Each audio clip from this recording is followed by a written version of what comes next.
stared at my bank account balance, the numbers burning into my retinas like a brand of shame. $37,000 gone. Just like that. One click, one transfer, and years of careful saving vanished into my brother's pocket.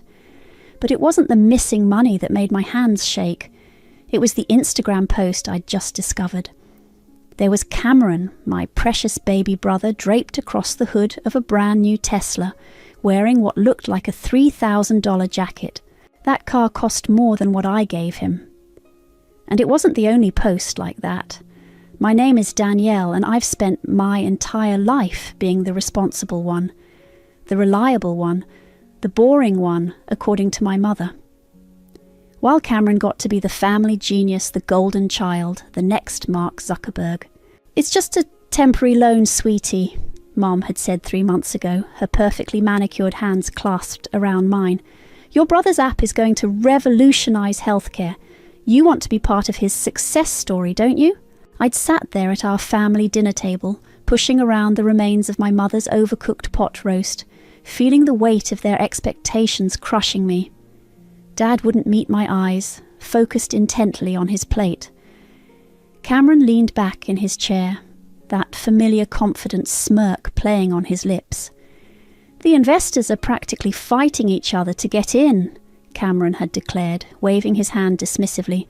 "But we need seed money now to show we're serious. I've been saving for my down payment," I'd protested weakly. "The condo." "A condo?" Mom's laugh had cut like glass. "Danielle, this is your brother's future we're talking about. Your future too.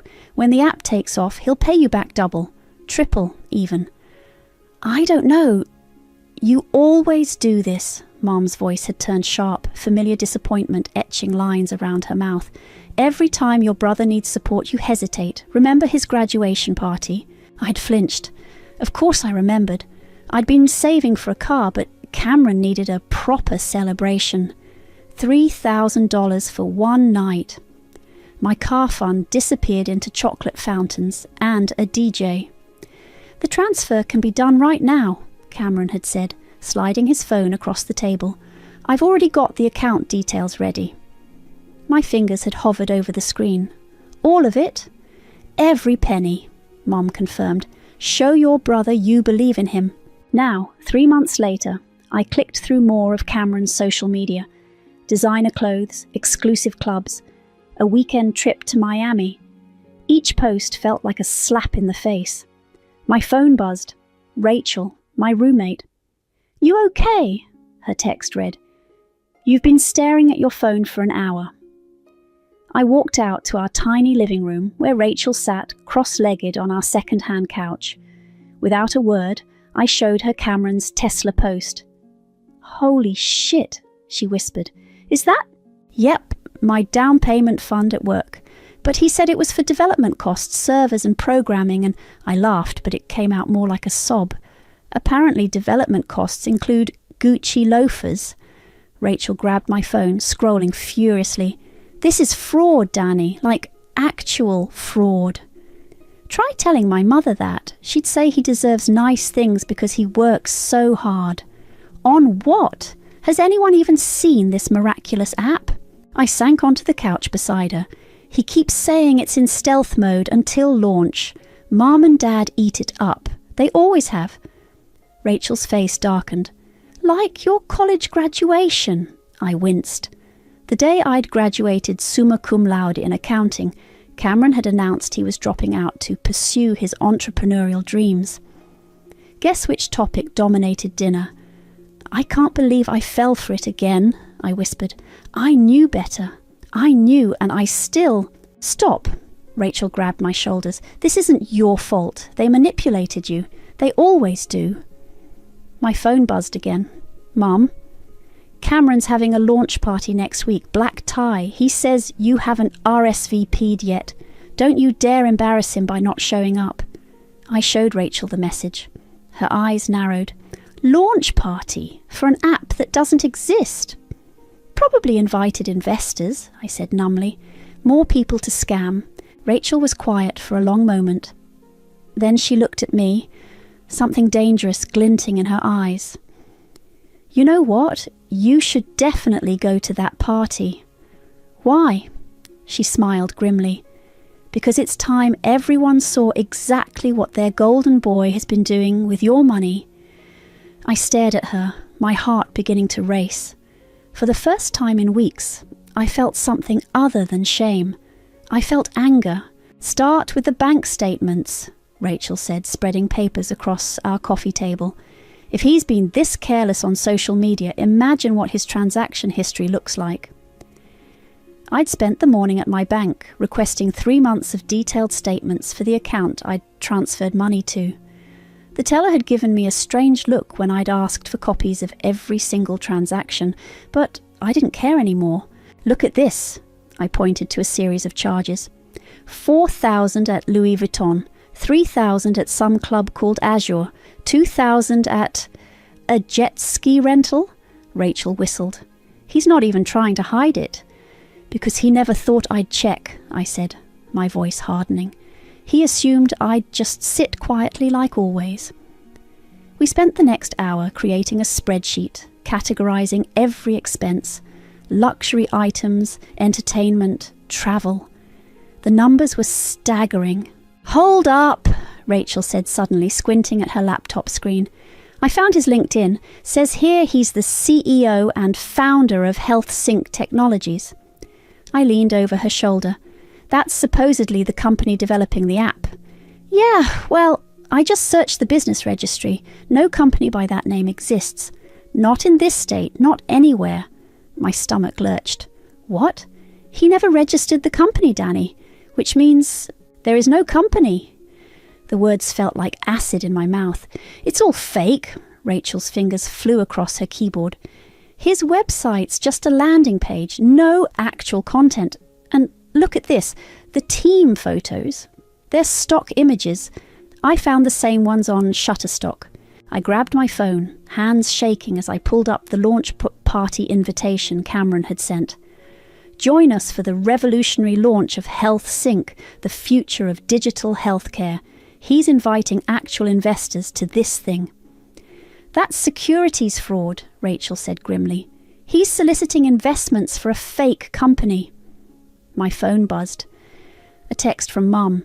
"Honey, can you chip in for Cameron's launch party? The venue alone is $15,000. He's so stressed about making it perfect." I showed Rachel the message. Her eyes went wide. "He's using your money to throw a party to scam more money. That's actually impressive in how awful it is." I started laughing, but it wasn't funny. Nothing about this was funny. "I need more proof," I said, standing up. "Bank statements aren't enough. They'll say I'm misinterpreting things." "What are you thinking?" "The car dealership. That Tesla didn't appear out of nowhere. There has to be a paper trail." 2 hours later, I walked into Luxury Motors, wearing my best work blazer and carrying a folder of bank statements. "Hi," I smiled at the salesman. "I need some information about a Tesla purchased here recently. It would have been about 6 weeks ago." "I'm afraid we can't disclose customer information." I pulled out the bank statement showing the $7,000 down payment to their dealership. "The purchase was made with funds from my account. I'm investigating potential fraud." His expression changed. "Oh, let me get my manager." 20 minutes later, I walked out with copies of the purchase agreement, financing documents and proof that Cameron had used my money for the down payment, while financing the rest under his name. When I got home, Rachel was still digging. "Found something interesting," she said without looking up. "Remember Chandler, your brother's PR guy?" "Yeah, they met at that startup conference. Well, he's been busy. Look at these social media posts, all talking about how HealthSync is going to disrupt the industry. He's building hype for the launch party." I sat down heavily. How many people are they planning to scam? According to the event page, at least 50 potential investors are coming, including Athena Peters. "The venture capitalist?" Rachel nodded. "She's known for funding healthcare startups. Big money." I stared at the growing pile of evidence on our table. Bank statements, car documents, screenshots. all proof of my brother's elaborate con. "This isn't just fraud," Rachel said quietly. "This is betrayal. You know where this ends, right?" I picked up the launch party invitation, running my finger over the embossed lettering. Next Friday, 7 p.m. The perfect stage for everything to come crashing down. "Yeah," I said, feeling surprisingly calm. "I know exactly where this ends." Rachel studied my face. "Are you sure you want to do this? It'll destroy your relationship with your family." I thought about all the times I'd stayed quiet, all the times I'd given in, all the times I'd watched Cameron take and take while my parents cheered him on. "What relationship?" I asked. "They destroyed that a long time ago. They just didn't notice because I never made them pay for it." I stood up, gathering the documents into a folder. "But now," I smiled, and it felt dangerous. "Now they're going to pay attention." I decided to test the waters before the launch party. Just one receipt, the Tesla down payment. If my parents showed even a hint of concern, maybe there was hope for handling this privately. I met them at their house, the same suburban fortress where Cameron's academic medals still lined the walls. My accounting degree was somewhere in the garage, probably behind the Christmas decorations. "Mom, Dad, we need to talk about the money I gave Cameron." Mom barely looked up from her phone. "Oh, is something wrong?" I placed the receipt on the coffee table. "This is what he spent $7,000 on, a down payment for a Tesla." Dad picked up the paper, frowning slightly. Mum waved her hand dismissively. "Sweetheart, your brother needs to project success. How do you expect him to attract serious investors if he's driving around in some old Beta? Project success with my money?" "Don't be so dramatic," Mom sighed. "He's working incredibly hard on this app. Do you know he was at the office until midnight last night?" "What office?" That made her pause. "His workspace, where he does his coding." "You mean the WeWork he cancelled last month, or maybe the company that doesn't legally exist?" Dad's head snapped up. Mum's face flushed. "What are you implying?" "I'm not implying anything. I'm telling you that Health Sync Technologies isn't registered anywhere. There is no company. There is no app." "That's ridiculous," Mom snapped. "He showed us the prototype." "Really? What did it do?" Mom opened her mouth, then closed it. Dad suddenly became very interested in his shoes. "It's for healthcare," Mom said finally. "It's very technical. You wouldn't understand." "Because there's nothing to understand. It's a scam, Mom. He's scamming everyone, including me." The silence that followed was deafening. Then Mom stood up, her face hard. "I don't know what's gotten into you, but this jealousy needs to stop. Your brother is on the verge of something extraordinary, and instead of supporting him, you're trying to tear him down." "Jealousy? He stole my money. He borrowed it for his business. There is no business." Dad cleared his throat. "Maybe we should all calm down." "No," Mom cut him off. "I won't sit here and listen to these accusations.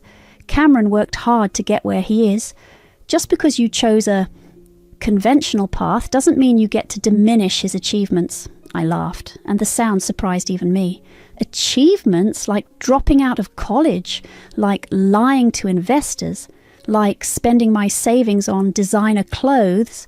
Get out!" Mom's voice was ice. "If you can't be happy for your brother's success, then don't come to the launch party at all." I stood up, gathering my purse. "Oh, I'll be there. And I won't be the only one who knows the truth." "Is that a threat?" "No, Mom, it's a promise." I was halfway to the door when Dad spoke up. "Danny, wait! Brian!" Mom's sharp voice stopped him cold. I turned back one last time. "You know what's funny? I always thought you favoured Cameron because you truly believed in him. Now I realise you just couldn't face being wrong about your golden child." Outside, my phone buzzed. A text from Chandler, Cameron's PR guy. "Hey, Kay says you might speak at the launch party. We'd love to have you share how you've supported his journey." Another buzz. A message from Rachel. "You okay?" I typed back. They chose their side, again. Rachel's response was immediate. Then it's time to choose yours. My phone lit up with an email. The launch party invitation list.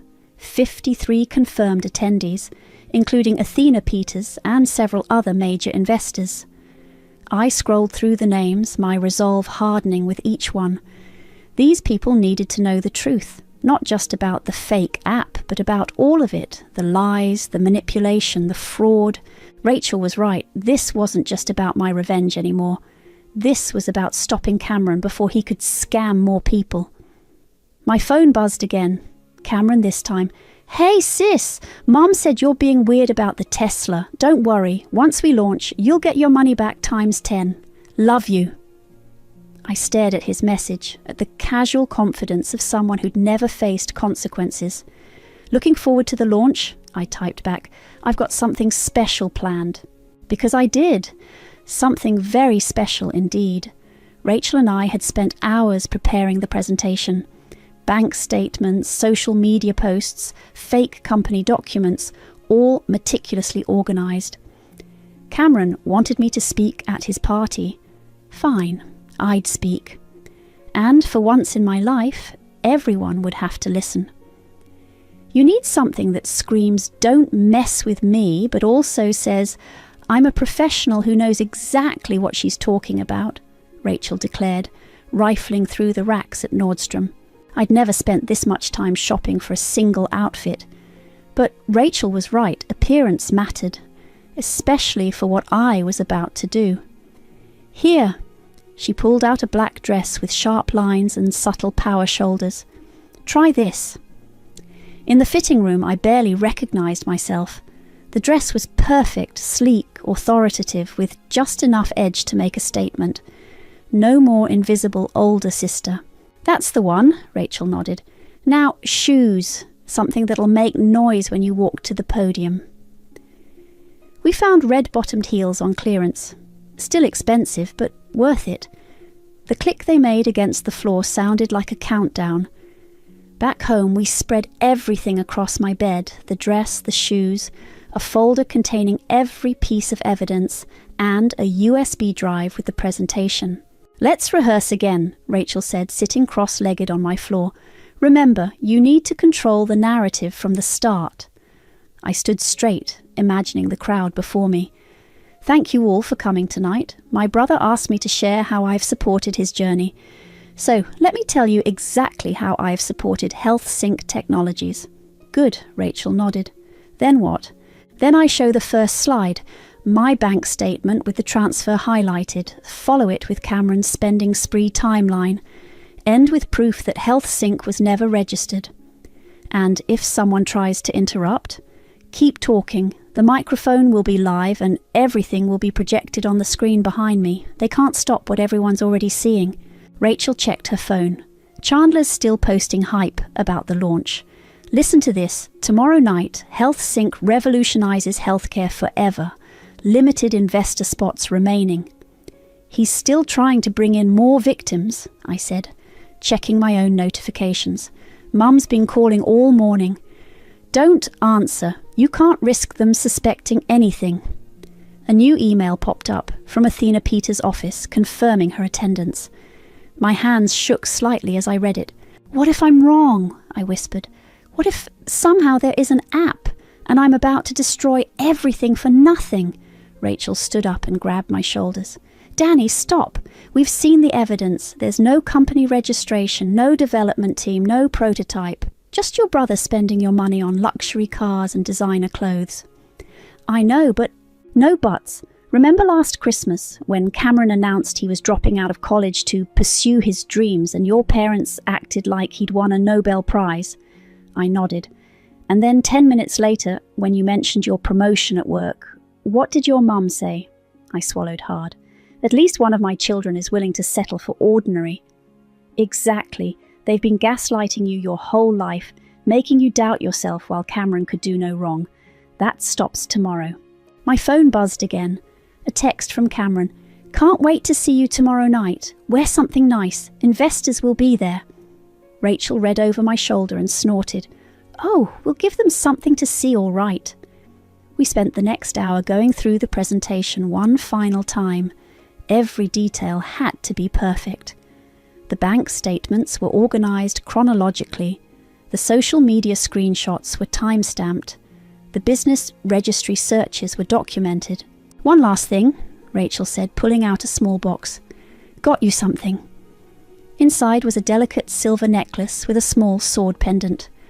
"For courage," she said softly, "and because sometimes the truth is the sharpest weapon we have." I hugged her, fighting back tears. "Thank you for everything." "Just promise me one thing," she said, helping me fasten the necklace. "When you're up there tomorrow night, remember who you are, not who they made you think you were." Later that night, I laid out everything I'd wear.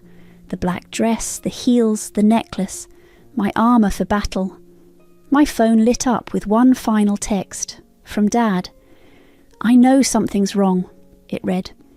"Whatever happens tomorrow night, I'm sorry I never spoke up before." I stared at his message for a long time, remembering all the times he'd looked away, all the times he'd chosen silence over support. "Too late," I typed back, then turned off my phone. Tomorrow night there would be no more silence, no more looking away, no more golden child getting away with everything while I faded into the background. Tomorrow night, I'd finally make them see me. And they'd never forget what they saw. The venue was exactly what you'd expect from Cameron, all glass and chrome, with floating LED displays and waiters carrying champagne on illuminated trays. My heels clicked against the marble floor as I entered, the USB drive heavy in my clutch. "Danny!" Chandler appeared, looking sharp in a designer suit. "You look amazing. Cameron's going to be so excited you're here." "Wouldn't miss it," I smiled, noting how his eyes darted nervously around the room. "Quite a turnout." "Oh yeah, we're at capacity. Athena Peters just arrived. She's by the bar with some other investors. You should say hi, tell them about how you've supported the company from day one." If he only knew. I made my way through the crowd, catching snippets of conversation. Everyone was buzzing about the mysterious app that would revolutionize healthcare. No one seemed to notice that no actual details were being shared. "Danielle!" My mother's voice cut through the noise. She air-kissed my cheeks, her grip on my arm, just this side of painful. "You clean up nicely, though perhaps that neckline is a bit much for a business event." "The dress is perfect," Dad said quietly. Mom shot him a look. "Have you seen your brother? He's been networking all evening. So professional, so confident." I spotted Cameron across the room, holding court with a group of older men in expensive suits. He was drinking champagne and laughing, wearing a watch that probably cost more than my yearly rent.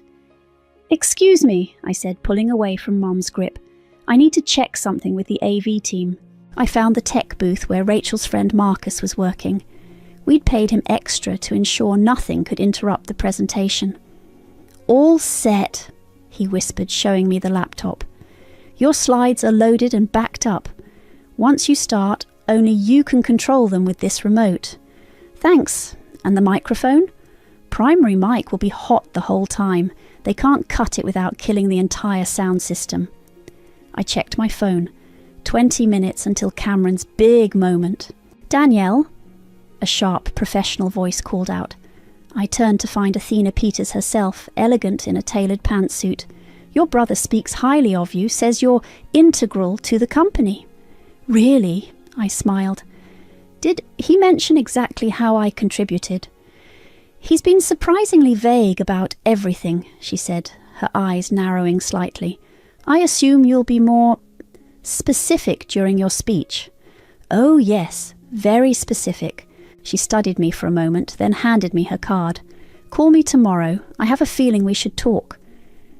The lights dimmed and Chandler took the stage. "Ladies and gentlemen, please welcome the visionary founder of Health Sync Technologies, Cameron."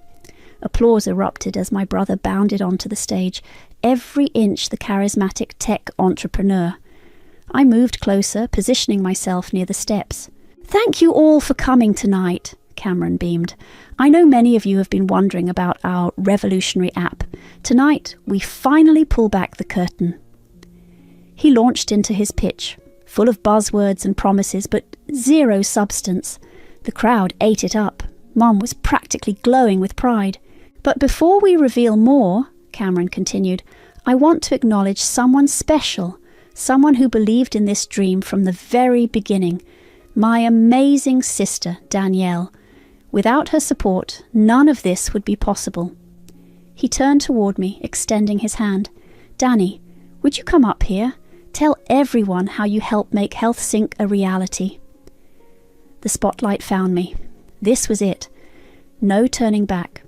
I took his hand, letting him pull me onto stage. The mic was already live.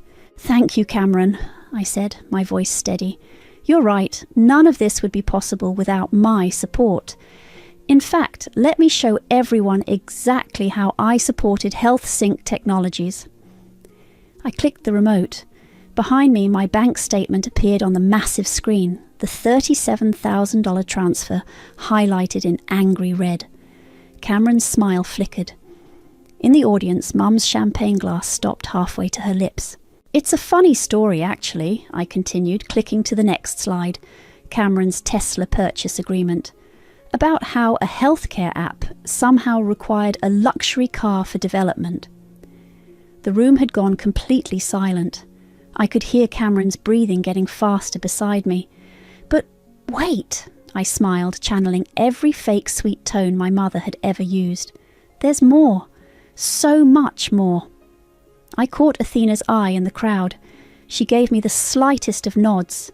Let me tell you all about HealthSync Technologies, I said, clicking to the next damning slide, and about the brother who thought I'd never dare to speak up. Danny, Cameron hissed, reaching for the microphone. What are you doing? I stepped away from his grasp, my heels clicking on the stage. I'm doing what you asked, brother. I'm telling everyone how I supported your dream. Click. The screen showed his credit card statements, designer purchases, club tabs, first-class flights. See, my brother needed $37,000 for development costs, I continued, my voice carrying through the silent room. Servers, programming, testing. That's what he told our parents. That's what he told me. Click. Social media posts filled the screen, Cameron in Miami, on his jet ski, popping champagne at exclusive clubs.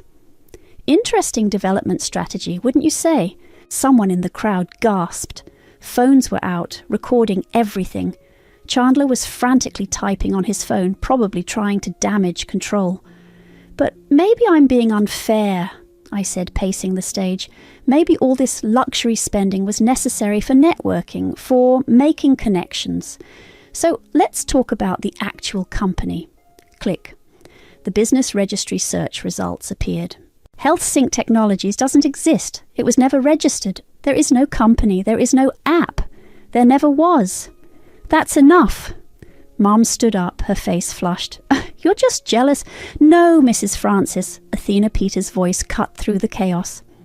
She stood, tablet in hand. Your daughter is correct. My team investigated before tonight. We found no code repositories, no development history, no technical documentation. Nothing. Cameron finally found his voice. The code is proprietary. It's protected. There is no code, Athena said flatly. We checked every possible avenue. You've never even registered a domain name. The crowd was muttering now. Investors were standing up, gathering their things. Someone near the back shouted, Fraud! Mom!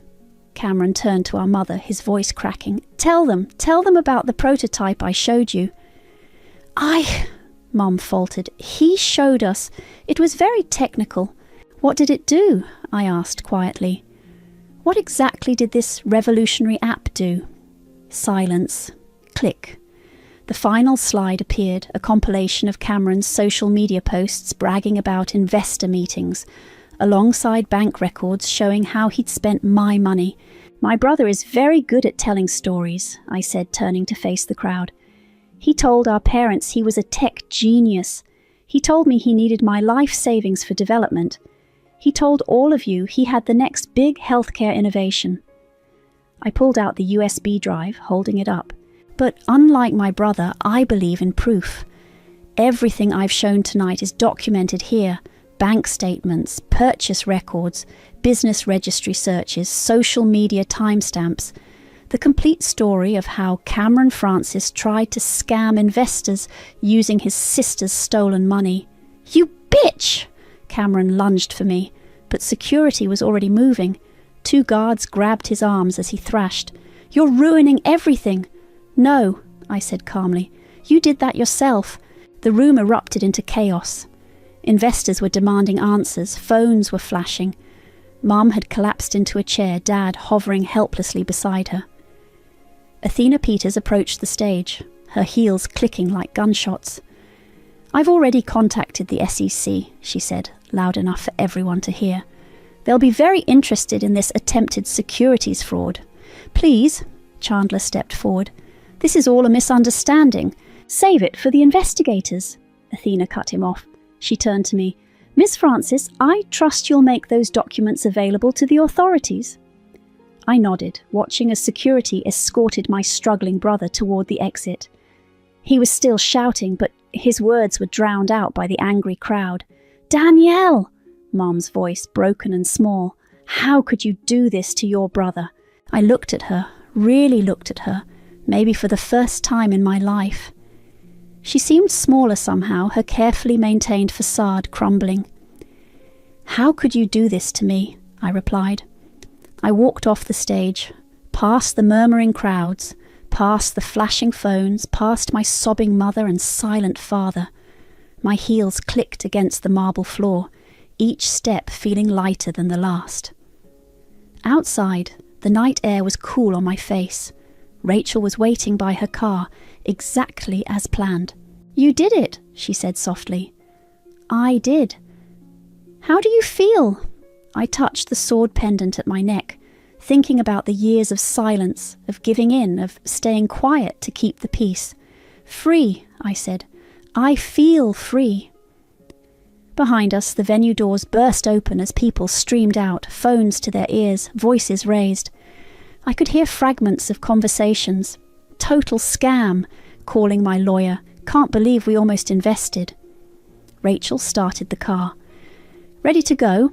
I looked back one last time at the glittering venue where everything had finally shattered. Yes, I said, I'm ready. The story broke the next morning. Tech startup exposed as family fraud, read one headline. Sister reveals brother's $1 million scam, declared another. My phone hadn't stopped buzzing since I woke up. Look at this, Rachel said, scrolling through her phone during breakfast. Your video's gone viral. People are calling you a hero for stopping the scam before investors lost money. I sipped my coffee, trying to ignore the missed calls from my parents. Any word from Cameron? His social media's gone dark, but Chandler's been doing damage control. She read from her screen. Recent allegations against Health Sync Technologies stem from a personal family dispute. We categorically deny blah blah blah. Nobody's buying it. My phone rang. Athena Peters. Good morning, Danielle. I trust you've seen the news. Hard to miss it.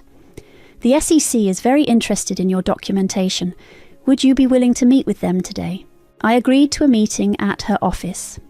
2 hours later, I sat across from federal investigators, walking them through everything: the money transfer, Cameron's spending, the fake company claims. Your brother could face serious charges, one investigator said. Securities fraud, wire fraud, possibly money laundering. What about my money? I asked. The $37,000 he took. We've frozen his accounts. There's a good chance you'll recover at least part of it. After the meeting, Athena asked me to stay. I'm impressed, she said, studying me over her desk. Not many people would have the courage to do what you did. I didn't feel very courageous. No, she smiled. You stood up in front of 50 potential investors and exposed a fraud, knowing it would tear your family apart. That takes guts. She slid a business card across the desk. How would you like to put those skills to use? I picked up the card. What do you mean? My firm needs someone with your attention to detail and integrity. Someone who can spot financial irregularities and isn't afraid to speak up. The position comes with a significant salary increase from your current job. My hands shook slightly as I held the card. You're offering me a job? I'm offering you a career. Think about it. Outside her office, my phone buzzed with a text from Dad. Your mother's not well. Please call us. Then another. I know we failed you. I failed you, but please. I turned my phone off. Back home, Rachel was waiting with takeout and wine. How'd it go? I told her about the investigation, about Athena's job offer. She hugged me tight. You deserve this, all of it. Mum's sick, apparently, I said, pouring wine. Dad wants me to call. Are you going to? Not today. My laptop pinged. An email notification. From Cameron. Should I open it? I asked. Rachel shrugged. Only if you're ready. I clicked. Danny, they're saying I could go to jail. Real jail. Mum's had 2 anxiety attacks. Dad's talking about mortgaging the house for my legal fees. This isn't what I wanted. None of this was supposed to happen. I know sorry isn't enough. I know I can't fix what I did, but you're my sister. Please help me one more time. Kay, I closed the laptop without replying. You okay? Rachel asked softly. He still thinks he can manipulate me. Still thinks I'll cave if he just pushes the right buttons. My phone buzzed again. A text from an unknown number. I recognized Chandler's writing style. The media's having a field day. Give us something to work with. A statement saying it was all a misunderstanding. Your brother's life is falling apart. I blocked the number. Another email arrived, this time from a reporter. Would you be interested in telling your side of the story? We're doing a piece on family fraud and financial abuse. Delete.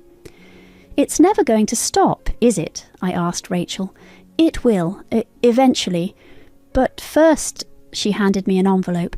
This came while you were out. Inside was a handwritten letter from my father. Danielle, I watched you grow up being pushed aside, being told to give way, to give in. I watched and said nothing. Every time your mother favoured Cameron, every time we asked too much of you, I stayed quiet. I told myself it was easier that way, but it wasn't easier for you, was it? I can't undo the past, can't unfail you as a father. Just know that what you did took more courage than I've shown in my entire life. Dad. I placed the letter in my desk drawer, next to Athena's business card. What now? Rachel asked. I looked around our small apartment, thinking about Athena's job offer, about new beginnings. Now, I said, I start living on my own terms. A final text came through from Athena. Decision made yet? This time I replied, yes, when do I start? The keys to my new condo felt heavy in my hand as I stood in the empty living room. Floor-to-ceiling windows offered a view of the city skyline, the same view I'd dreamed about while saving all those years. Last box, Rachel announced, dropping it in the kitchen, though I still think you should have let me help pay for movers. I wanted to do this myself, I said. Everything in here, it's all mine, really mine. My phone buzzed. A news alert. Tech fraud case. Ends in plea deal. I opened it, scanning quickly. Cameron had agreed to repay investors and serve 6 months, followed by probation. You okay? Rachel asked, reading over my shoulder. Better than okay. I showed her my bank account on my phone. The recovered money from Cameron's frozen accounts, plus my first bonus from Athena's firm, had finally cleared. I earned this, all of it. The doorbell rang. A delivery man held a large arrangement of flowers. From your parents, Rachel read the card. Please come to dinner. We miss you. I took the flowers to my balcony and dropped them into the dumpster below. They landed with a satisfying thud. Harsh, Rachel grinned, but fair. They still don't get it, I said, walking back inside. They think flowers and guilt can fix 27 years of damage. My laptop chimed. An email from Dad, separate from Mum's address. The house is quiet without Cameron, without you. I've started therapy, learning to find my voice. Maybe someday you'll let me buy you coffee and practice using it." "Are you going to answer him?" Rachel asked. "Not today. Maybe not this month. He needs to learn that my forgiveness isn't something he's entitled to." We unpacked boxes, arranging my life in this new space. Every piece of furniture I'd chosen myself. Every decision made without asking permission or apologizing. My work phone rang. Athena. "Danielle, excellent work on the Morrison audit. You found irregularities our previous team missed for 3 years. Thank you. It was hidden well, but the pattern was there. This is why I hired you. Come by my office tomorrow. I have another case that needs your particular perspective." After hanging up, I walked to my new home office. A dedicated room with a view, not a corner of a shared living room. On the wall hung a single frame, the bank statement showing Cameron's first fraudulent purchase, the one that started it all. Rachel appeared in the doorway. "Reminder of where you started." Reminder of when I stopped being silent. My personal phone buzzed again. "Mum, please, Danielle, the family feels broken without you." I typed back. "The family was always broken. I just stopped pretending it wasn't." Block number. "Hey," Rachel said softly, "remember what you told that reporter last week? About why you did it?" I smiled. The interview had gone viral. I didn't expose my brother's fraud for revenge. I did it because after a lifetime of being told to stay quiet, to give in, to put his dreams ahead of mine, I finally realized something. The truth doesn't need permission to be spoken. The sun was setting, painting my new living room in shades of gold. I opened the balcony door, letting in the city sounds below.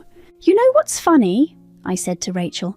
"They always called Cameron the successful one, the achiever. But look around, everything here? I built this, me, the quiet daughter, the responsible one, the one who was never going to be extraordinary." My work phone buzzed again, another case file from Athena, another company's finances to investigate, another truth to uncover. Rachel hugged me. "I'm proud of you, and I should go. Let you enjoy your first night in your new kingdom." After she left, I stood on my balcony, watching the city lights flicker on. My phone buzzed one final time. A text from an unknown number.